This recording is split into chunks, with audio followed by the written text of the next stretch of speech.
As alluded to in previous segments of the lecture, it wasn't long before you see this development of anti Chinese sentiment, which would evolve into anti Chinese politics in the US West.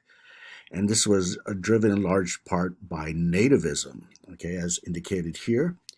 And nativism is basically anti immigration social movements, right? They're still around today. Certainly, they're around back then in the 19th century. At the very least, nativists advocate uh, some sort of immigration restriction, if not altogether exclusion of foreigners into the country. Now, in the context of the 19th century US, nativism was really the belief that the Anglo Saxon race, in particular, right, Anglos, were the true quote unquote natives of the United States. Never mind that there's Native Americans, right, as in Indians, as they're known back then.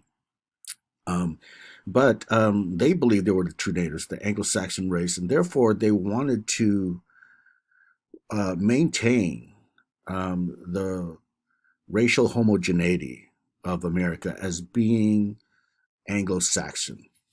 Okay, I did mention a while back that even in the mid 19th century, the Irish were not considered white. Okay, so um, they're not in favor of Irish immigration, the nativists. In fact, there's going to be a political party that arises in the 1850s called the Know Nothing Party that will be anti-immigration, specifically anti-Irish. Right? Interesting to note that. But in any case, returning to Asian American history, as I mentioned, at first the Chinese were looked at favorably by the industrialists and capitalists. They surprised um, their bosses, their employers, by completing this railroad work, very hard work. But I also mentioned that you see more and more American laborers arriving to the West in California. They're arriving from the East and they're there to seek work. And therefore, you see competition among the workers grow by this time in the 1860s, 1870s.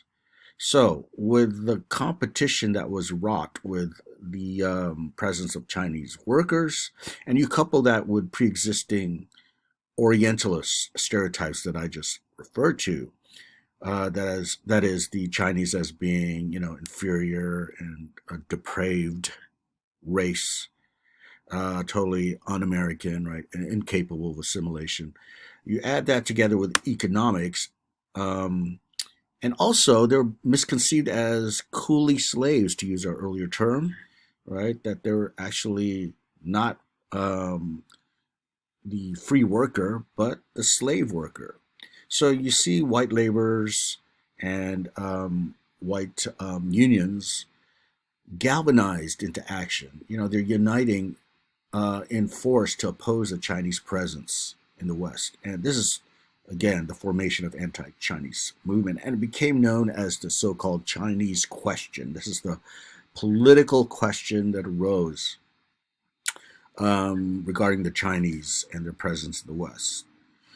And you see law after law being passed in the attempt to restrict and eventually exclude the Chinese from immigrating to the United States. Um, and when you look at these laws, they actually start from the beginning. Actually, they start from the 1850s before the punctuated protests, political protests that erupt after the Civil War. But here are some examples of anti Chinese legislation. As I said, even from virtually the beginning of Chinese presence, you see something called the foreign miners tax that was imposed upon the Chinese. And let's remember, they're there because of mining, the gold rush. So this tax was required of all miners who were not U.S. citizens to buy a license for a monthly fee. It was a $3 fee every month, and it would increase with each successive year by $2. Now, though the Chinese are not mentioned, it says foreign rather than Chinese. This foreign miners tax, the one passed in 1852, would specifically be aimed at the Chinese. By the way, what's astonishing about the foreign miners tax is the amount that the Chinese paid. They paid millions of dollars cumulatively through the years for the state revenue here. But it's well known, it's in the historical record that the collectors of the miners' tax often harass the Chinese. In fact, there's incidents of torture and even murder committed against non-compliant Chinese. A common practice that I recall just now was to take the Chinese miners who were trying to get away with the tax, right, or were perceived as trying to get away. They would tie the Chinese miners together by their queues. Now, the queue is that long braid in the back. And by the way, that long braid is not a cultural practice held by ethnic Chinese. They're known as the Han Chinese, H-A-N. That's the ethnic Chinese. Rather, it was imposed upon the Chinese in China by the Qing Empire, the Qing Emperor himself, and it's mandated that all Han Chinese wear this queue as a sign of allegiance to the emperor. Let's remember the Qing Empire was a foreign empire that came down and basically dominated China. Now, the next item listed here is a case called the People versus Hall. And basically, the story behind this is that the California Supreme Court arrived at the determination that the Chinese could not testify against American citizens in court. And you can see the ramifications of this, hopefully.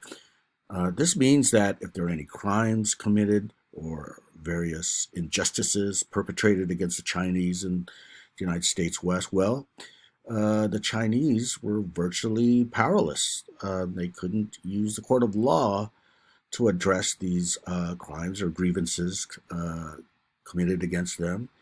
So again, this adds to the powerlessness of the Chinese in the U.S. The next one is the Page Act, or the Page Law, that was enacted in 1870. And basically, this banned the immigration of most Chinese women to the United States. The exemption to this was Chinese merchant wives. But behind this law was this tint of moralism here.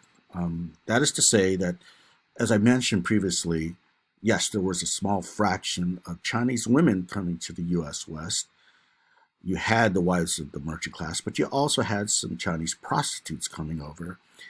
And again, this caused the legislators in the West to ban Chinese women in general. But the pretext of the law, so to say, was to stop Chinese prostitution, quote, immoral women, unquote, was the way they termed it. So you could also see the ramifications of this. If no Chinese women are allowed in the West, this prevents family formation and even a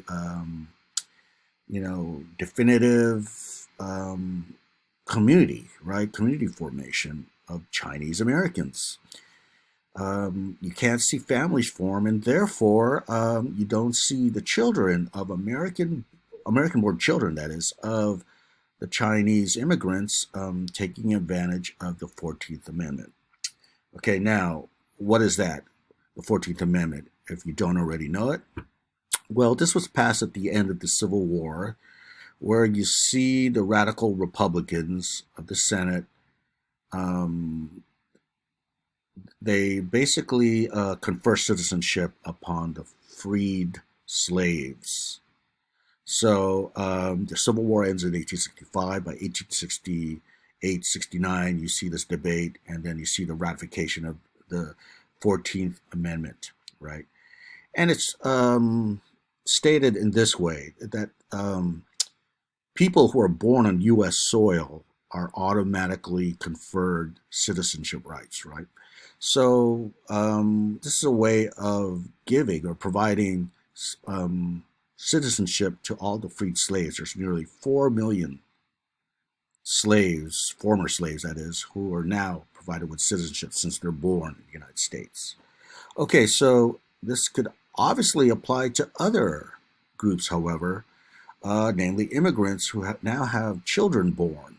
So, one way of not providing citizenship to Chinese children, right, the children born in the United States, was indeed um, by denying them the 14th Amendment rights. Okay, so if you don't have family, again, then this is not going to happen. You're going to preclude that possibility, and indeed, the Page Law works in that favor. All right. This is followed by, as I mentioned, the backdrop of anti-Chinese agitation. It gets picked up as a political issue because at first, you see anti-Chinese sentiment um, demonstrated by the working class, especially that are coming over to the West, as I mentioned, and the Working Man's Party, actually, and that was on the previous slide. Okay, it was led by Dennis Kearney, and here it is right here. And basically, this was anti-Chinese because of not only the negative stereotypes associated with the Chinese, but also because of the economic competition. So, Dennis Kearney and the Working Man's Party was a significant institution in basically the successful purge of the Chinese from the American West. Here's a quote from Kearney. Let me just find it here. Well, he says here, quote, "The Chinese laborer is a curse to our land. He is degrading to our morals. He is a menace to our liberties and should be restricted and forever abolished. The Chinese must go." Okay, so you even see that here in these. The Chinese must go here in this slide, and it says it here, the Chinese must go. Interestingly, this slide here is a common way of framing political issues in propaganda, and that is to say, the use of womenhood, right? Women, American women specifically, as being somehow threatened, right? American women as being threatened by foreign elements. Okay, and here it's the Chinese, and then you're going to see it later, World War One. The Germans, the Huns, so to speak, as being a threat to, American womanhood. Certainly during the Cold War propaganda, you'll see that too. That's to say, the Russians, the Soviet Union as a threat to American womanhood. But here it's depicted plainly, right? Women as being, in peril. So you see racist violence break out because of this anti-Chinese agitation. You see it picked up as a political issue. In other words, you see politicians latching onto this because they know that they won't get elected unless they endorse this anti-Chinese movement, right? In fact, there are famous politicians in the West and leaders even that latch onto this issue. One is Leland Stanford, who, as you may know, is the namesake of Stanford University. Okay, very influential person back then. So the cumulative effect of all this anti-Chinese legislation is for it to move from the West Coast to Washington, D.C. That is to say, the president, his name was President Chester Arthur, he agrees to pass the Chinese Exclusion Act. Now, let me move back to this slide. And here it is right here, the Chinese Exclusion Act. And this law is unique in that it stands out as the first and only immigration act to specifically designate an ethnic, racial, or nationality group for exclusion from the U.S. And basically, this act served to exclude all Chinese laborers, whether skilled or unskilled, from entering the U.S. for a period of 10 years. Okay, so that's the Chinese Exclusion Act. And you can imagine what's going to happen after that, right? No more Chinese laborers coming over. If you did come over, you had to have identification certificates issued by the Chinese government, and you had to have these early forms of a green card, really, to show to proper officials in the United States that you were, quote, legal. All right, now a provision added, to the 1882 Exclusion Act is something called aliens ineligible for citizenship. All right, now this directly links to the 14th Amendment I just mentioned. Basically, it's saying this, that the Chinese, whether they're coming to the United States as immigrants or even those born, if there happens to be born, if there happens to be American-born children, well, they are denied citizenship rights no matter what. Another way to say this is that they're perpetually aliens or perpetual foreigners. Okay, they're always going to be foreigners to the United States. Now, you may ask, what was the justification or the rationality behind this provision, basically pronouncing all Chinese and later all Asians, okay, as being ineligible for citizenship, even though there's the 14th Amendment? Why does the 14th Amendment, or why doesn't it apply to Asians? Well, it's because, going back to Orientalism, it was felt that persons of Asian descent were basically unable to assimilate to American culture, American society, the American worldview, American political, social, and economic life. So therefore, they cannot be citizens. All right, and again, the underlying ideology for that way of thinking is Orientalism. All right. Okay, so this is going to have seismic effects upon Chinese immigration, needless to say. Some other acts that are anti-Chinese was the Scott Act.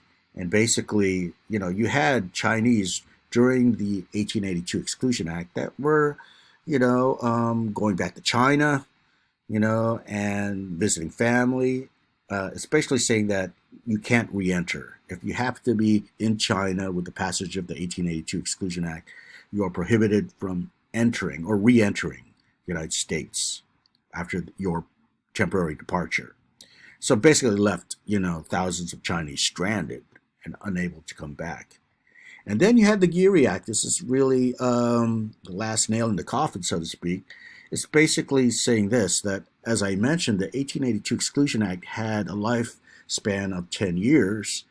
So every 10 years hence, let's say 1892, Congress would decide to extend it for another 10 years. And that's what the Geary Act did. It extended Chinese exclusion for another 10 years. And then by 1902, Congress made Chinese exclusion permanent.